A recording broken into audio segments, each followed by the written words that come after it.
Assalamualaikum warahmatullahi wabarakatuh. Apa kabar sahabat? Semoga kita tetap diberikan kesehatan dan juga limpahkan kasih sayang dari Allah Subhanahu wa Ta'ala. Bertemu lagi dengan Wilda dalam suluk motivasi dari Saung Santri Inayatullah. Sahabat, Abu Sa'id Al-Khudri meriwayatkan bahwasanya Nabi SAW bersabda, "La tanaluna ma tuhibbuna illa bisabri ma takrahun." Yang artinya, kalian tidak akan mendapatkan apa yang kalian sukai tanpa bersabar atas apa yang tidak kalian sukai. Sahabat, sabda ini secara garis besar sesungguhnya mengisyaratkan bahwa segala sesuatu memiliki proses. Sebab tidak ada satupun di dunia ini yang bersifat instan. Bahkan untuk hal-hal remeh seperti minuman instan pun kita harus melewati tahap-tahap untuk membuatnya.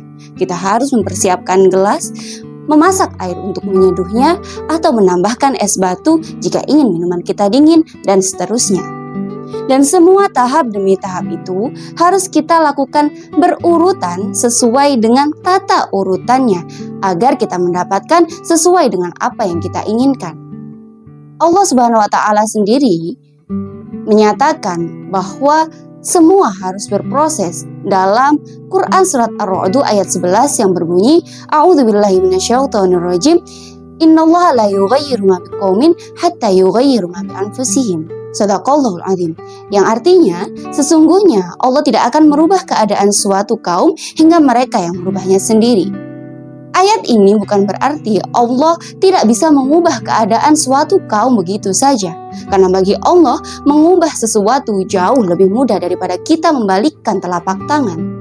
Tetapi dalam ayat ini Allah mengajarkan kepada kita agar mau berproses, mau untuk melewati fase demi fase perubahan atas kehendak kita sendiri. Mengapa? Karena lazimnya manusia, ia akan menghargai suatu hasil jika seandainya ia tahu bagaimana prosesnya, tahu bagaimana tahapan-tahapan kesulitan yang ia rasakan setiap prosesnya, dan juga tahu usaha dan tenaga yang harus ia lakukan untuk mendapatkan hasil, dan seterusnya.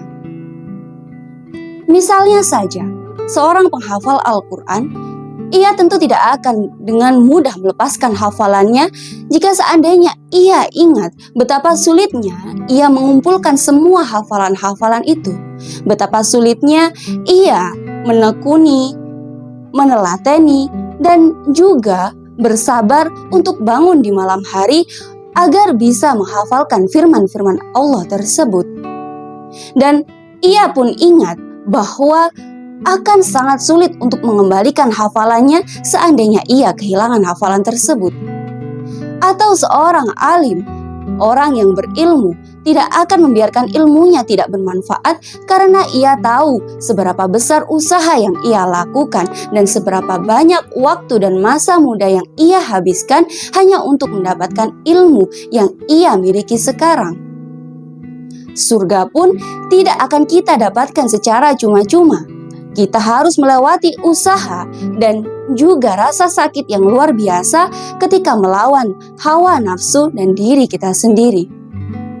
Dan sebab kesabaran, ketelatenan, dan ketekunan kita inilah yang akan membuat kita mendapatkan apa yang kita inginkan.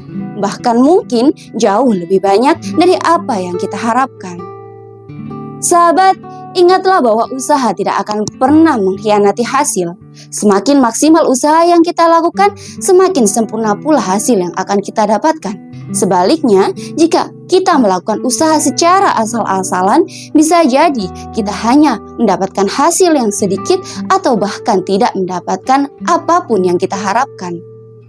Percayalah bahwa seberat dan sesulit apapun usaha yang kita lakukan, bila kita mampu melewati semua itu, kebahagiaan, kesenangan, dan hal baik lainnya akan kita dapatkan. Wallahu a'lam. Sekian, wassalamualaikum warahmatullahi wabarakatuh.